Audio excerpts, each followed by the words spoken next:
बिस्मिल्लाहिर्रहमानिर्रहीम। अस्सलाम वालेकुम।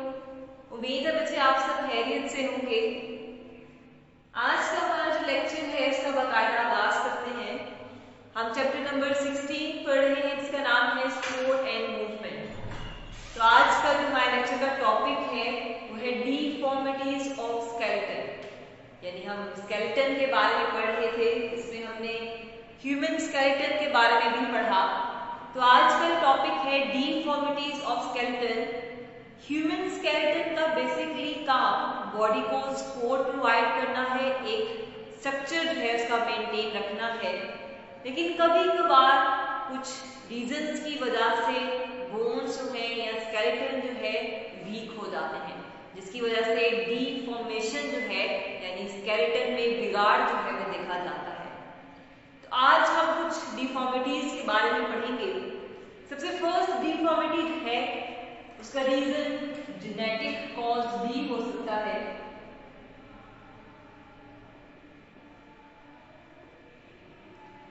यानी जेनेटिक कॉज की वजह से जीन्स में अगर म्यूटेशन आ जाती है, कुछ चेंजेस आ जाते हैं, तो उसकी वजह से भी स्केलेटन जो है वो खराब हो सकता है। सबसे फर्स्ट इसमें जो कंडीशन आपको बताई गई है वो क्लेफ्ट पैलेट की है।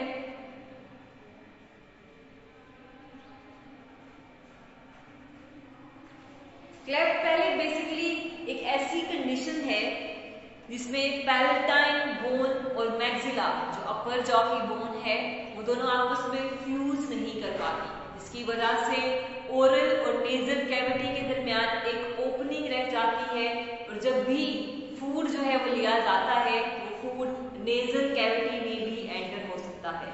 अगर फूड नेजल कैविटी से लंग्स में चला जाता है तो एस्पिरेशन निमोनिया की कंडीशन भी देखी जाती है।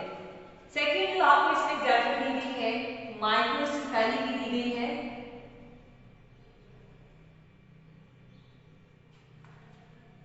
Micro means small and cephaly means head. Head को कहा जाता है, यानी ऐसा जेनेटिक डिसऑर्डर है जिसमें स्कल जो है वो साइज में छोटा ही रह जाता है, उसकी प्रॉपर ग्रोथ नहीं देखी जाती।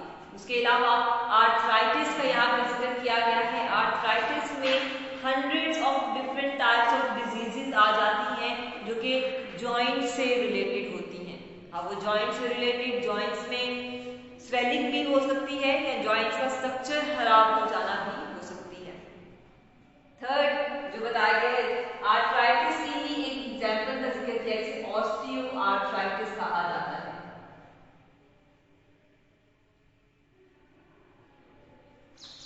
ऑस्टियोआर्थराइटिस एक सबसे कॉमन क्रोनिक आर्थराइटिस है जो कि ज्यादा अरसे तक बीमारी रहती है। इसमें बेसिकली होता क्या है कि जॉइंट्स जो हैं वो डिफेक्टेड होते हैं, जॉइंट्स जो है उनका स्ट्रक्चर जो है वो खराब हो जाता है, डैमेज हो जाती है, और इसका रीजन कोई जेनेटिक डिफेक्ट भी हो सकता है। ये आपके पास जेनेटिक कॉजेज से देखी जाने वाली डिफरेंट डिजीजेस थी। अब हम सेकंड कॉज की बात करेंगे जो है हार्मोनल कॉजेज।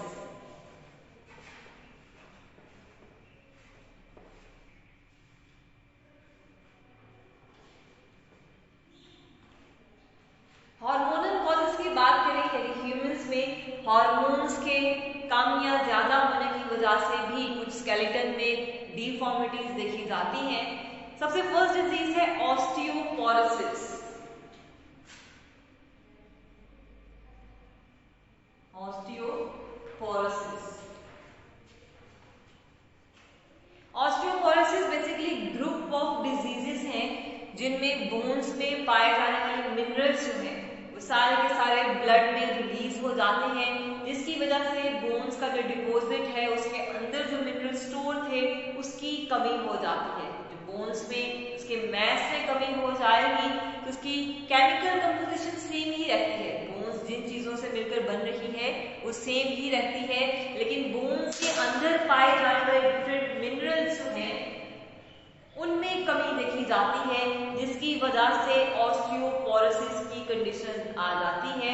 ज्यादातर ऑस्टियोपोरोसिस एजेड वुमेन में देखा जाता है।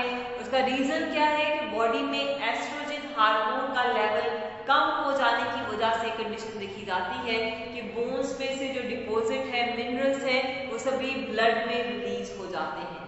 इसके अलावा कुछ दूसरे फैक्टर्स भी हैं जिसका रीजन बनते हैं, जैसे कि इनसफिशिएंट एक्सरसाइज है, एक्सरसाइज ना करना, या फिर जो हम डाइट ले रहे हैं उसमें कैल्शियम और प्रोटीन उतनी क्वांटिटी में नहीं पाए जाते जितनी जरूरत है, या स्मोकिंग की वजह से भी जो है ऑस्टियोपोरोसिस की कंडीशन देखी जा सकती है। बेसिकली बोन्स वीक हो जाएंगी तो उनके फ्रैक्चर होने के भी चांसेस ज्यादा होते हैं। अब हम बात करेंगे थर्ड कंडीशन की। थर्ड जो हमारे पास आने वाला है वो है न्यूट्रिशनल कॉजेस की।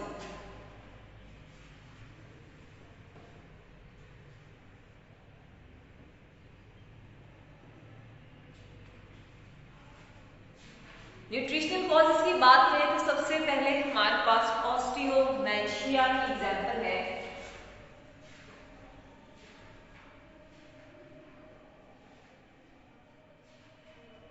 ऑस्टियोमैलाशिया जिसे सॉफ्ट बोन्स भी कहा जाता है, इसमें भी बहुत से डिसऑर्डर्स आ जाते हैं जिनकी वजह से बोन्स जो है वो सॉफ्ट हो जाए, उनमें पाए जाने वाले मिनरल्स जो है वो रिलीज हो जाए, जिसकी वजह से बोन्स जो है वो बेंड हो जाती है, वो अपना प्रॉपर वेट जो है वो बॉडी का बर्दाश्त नहीं कर पाती।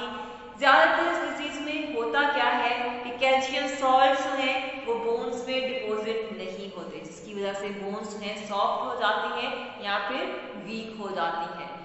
अब लेग्स की बोन्स में अगर ये कंडीशन देखी जाए जिसकी वजह से लेग्स जो है या पैल्विक रीजन जो है वो बेंड हो जाता है, उसमें डी फॉर्म शेप जो है वो देखी जाती है।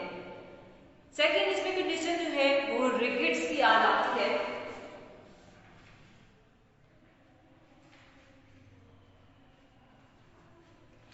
रिकेट्स बेसिकली एक ऐसी डिजीज है जो मोस्टली चिल्ड्रंस में देखी जाती है, जिनमें लेग्स हैं या फिर पेल्विक बोन जो है वो बेंड हो जाती है। इसका रीजन क्या है? कैल्शियम की कमी होने की वजह से या फिर विटामिन डी की डेफिशिएंसी जो है वो इसका रीजन है, और इसके ट्रीटमेंट के लिए vitamin D fortified milk use किया जाता है, या फिर ऐसे पेशेंट्स को डायरेक्टली सनलाइट जो है वो प्रोवाइड की जाती है। उसके बाद आपको एग्जाम्पल बताई गई है न्यूट्रिशनल कॉजेस के अलावा, वो है डिस्क क्लिप। ये भी एक स्ट्रक्चरल डिफॉर्मिटीज में आ जाता है। डिस्क क्लिप की अगर हम बात करें तो हमारा जो वर्टिबल कॉलम है, वर्टिब्रीज के दरमियान एक कुशन लाइक या पैड लाइक स्ट्रक्चर जो है वो पाया जाता है, जिसे डिस्क कहा जाता है। अगर इसके स्ट्रक्चर की बात करें तो इस स्ट्रक्चर में एक सेंट्रल जो मटेरियल है वो जेली लाइक फ्लूइड सा मटेरियल है, जिसे न्यूक्लियस पल्पोसस कहा जाता है। इसके बाहर एक स्ट्रॉन्ग कवरिंग जो है फाइब्रोकार्टिलेज की पाई जाती है, जिसे एनुलस फाइब्रोसिस कहा जाता है। अब ये डिस्क जो है ये फ्रिक्शन से बचाती है, जो वर्टिब्रीज हैं उनके दरमियान फ्रिक्शन कम से कम प्रोड्यूस हो, उससे बचाने के लिए डिस्क जो है वो रोल प्ले करती है।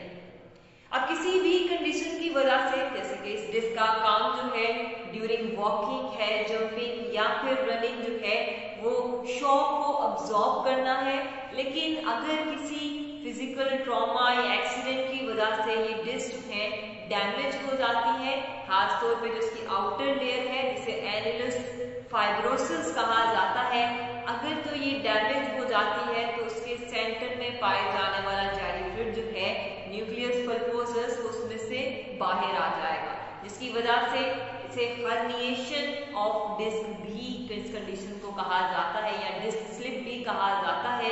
उससे क्या है कि अब दोनों वर्टिब्रीज जो आपस में मूव करेंगी उनके दरमियान फ्रिक्शन जो है वो प्रोड्यूस होगी और एक स्वेयर किस्म की पेन जो है वो देखी जाती है। तो यहाँ पे इसके ट्रीटमेंट के लिए सर्जिकली रिमूव करके नई डिस्क क्लिप जो है वहां पे प्लेस की जाती है। उसके अलावा जो कंडीशन आ जाती है स्पॉन्डोलाइसिस।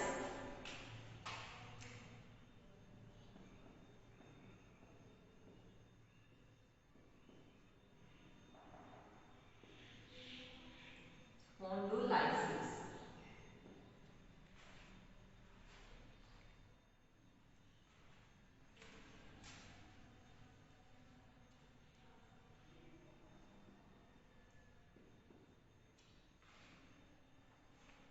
ये बेसिकली ऐसी डिजीज है जिसमें वर्टिबल कॉलम जो है, यानी वर्टिब्रेज जो है आपस में फ्यूज कर जाए, जिसकी वजह से वर्टिबल कॉलम जो है वो मूव ना कर सके। उसके अलावा एक डिजीज जो देखी जाती है साइकाइटिका की डिजीज है।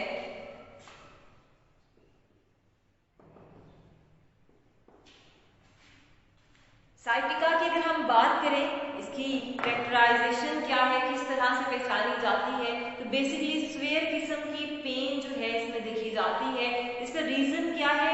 डिस्क स्लिप की वजह से, वर्टिकल कॉलम में पाए जाने वाला जो स्ट्रक्चर है, डिस्क स्लिप की वजह से एक नर्व जिसे साइकैटिक नर्व कहा जाता है, जो कि सबसे लॉन्गेस्ट नर्व भी है, ब्रेन से लेग्स तक जो है जो पास आउट होती है, ये नर्व अगर डिस्क स्लिप की वजह से वर्टिब्रेज के दरमियान आकर डैमेज हो जाती है या इफेक्ट हो जाती है, तो उसकी वजह से कंडीशन देखी जाती है कि लोअर लिम्स जो हैं वो पैरालाइज हो जाते हैं, मूव नहीं कर सकते। इसे साइटिका की कंडीशन कहा जाता है। लास्ट पे जो आपकी बात की गई है वो आर्थराइटिस की डिजीज की गई है। आर्थराइटिस की अगर हम बात करें, आर्थराइटिस में बहुत सी जॉइंट डिजीजेस जो है वो आ जाती है, जिनमें हाथ पे जॉइंट्स में या तो स्वेलिंग देखी जाती है या फिर डीजेनरेटिव स्ट्रक्चर जो है वो देखा जाता है। आर्थराइटिस बेसिकली एक जेनेटिक डिजीज भी से कह सकते हैं।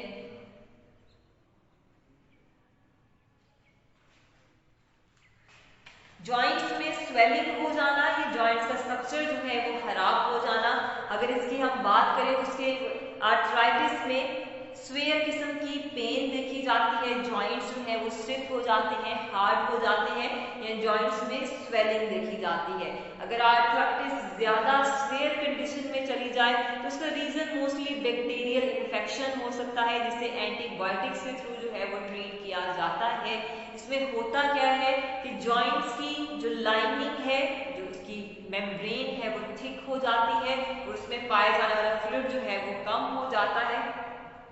बेसिकली जॉइंट्स जो है वो हार्ड स्ट्रक्चर में कन्वर्ट हो जाते हैं, जिसकी वजह से फ्रिक्शन जो है उसकी ज्यादा कंडीशन देखी जाती है, ज्यादा फ्रिक्शन जो है, क्योंकि जॉइंट्स का काम ही दो बोन्स को आपस में मिलाना है, तो दो बोन्स के दरमियान स्ट्रक्चर जो है जब वो हार्ड हो जाएगा तो ज्यादा फ्रिक्शन प्रोड्यूस होगी, जिसकी वजह से बोन्स भी डैमेज हो सकती हैं और पेन की कंडीशन भी देखी जाती है।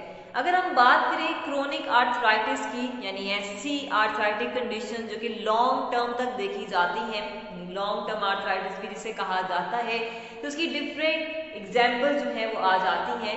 जैसे ऑस्टियोआर्थराइटिस है, जिसमें कार्टिलेज जो है पाए जाते हैं बोन एंड्स पर, वो बेसिकली डैमेज हो जाते हैं।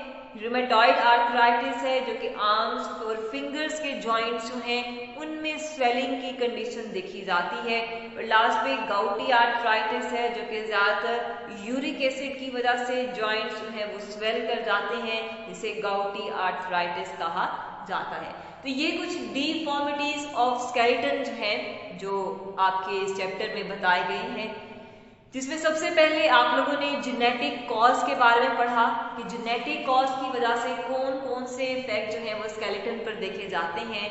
कुछ एग्जांपल्स जो आपकी बुक में बताई गई, जिसमें सबसे फर्स्ट क्लेफ्ट पैलेट की एग्जांपल थी कि पैलेटाइन बोन जो है मैक्सिला के साथ प्रॉपरली फ्यूज नहीं करती, जिसकी वजह से ये कंडीशन देखी जाती है।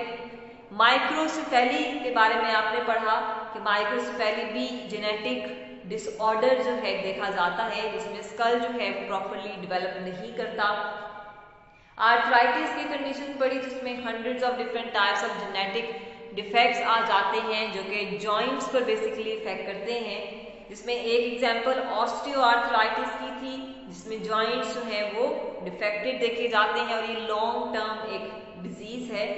हार्मोनल कॉजेज में आपने पढ़ा कि डिफरेंट हार्मोन्स की कमी या ज्यादा होने की वजह से जो डिफेक्ट्स देखे जाते हैं स्केलेटन में, जैसे कि फीमेल में एस्ट्रोजन हार्मोन कम हो जाने की वजह से ऑस्टियोपोरोसिस की कंडीशन देखी जाती है, जिसमें बोन्स में पाया जाने वाला मटेरियल जो है वो ब्लड में रिलीज हो जाता है और वो प्रॉपरली बोन्स जो है वो अपना स्ट्रक्चर मेंटेन नहीं रख पाती और वीक हो जाती हैं। फिर हमने पढ़ा न्यूट्रिशनल कॉजेज में, यानी डिफरेंट जो हम फूड ले रहे हैं उसमें वो सारी चीज़ें मिनरल्स वगैरह हमें नहीं मिल रहे जो हमारी ज़रूरत है, उसकी वजह से भी बोन्स जो है वो वीक हो जाती है, जिसमें ऑस्टियोमैल्शिया की कंडीशन आ जाती है और रिकेट्स के बारे में हमने पढ़ा। उसके बाद हमने पढ़ा स्लिप डिस्क, यानी एक ऐसा disc like structure, cushion like structure जो कि वर्टिब्रीज के दरमियान पाया जाता है, जिसके डैमेज हो जाने की वजह से वर्टिबल कॉलम जो है वो इफेक्ट होता है। ये कुछ डिफॉर्मिटीज ऑफ स्केलेटन थे जो आपकी बुक में बताए गए हैं, और आज का हमारा लेक्चर भी इसी टॉपिक पर कंप्लीट होता है। इंशाल्लाह नेक्स्ट लेक्चर में हम लोग रिपेयर ऑफ ब्रोकन बोन के बारे में पढ़ेंगे। तब तक के लिए अल्लाह हाफिज।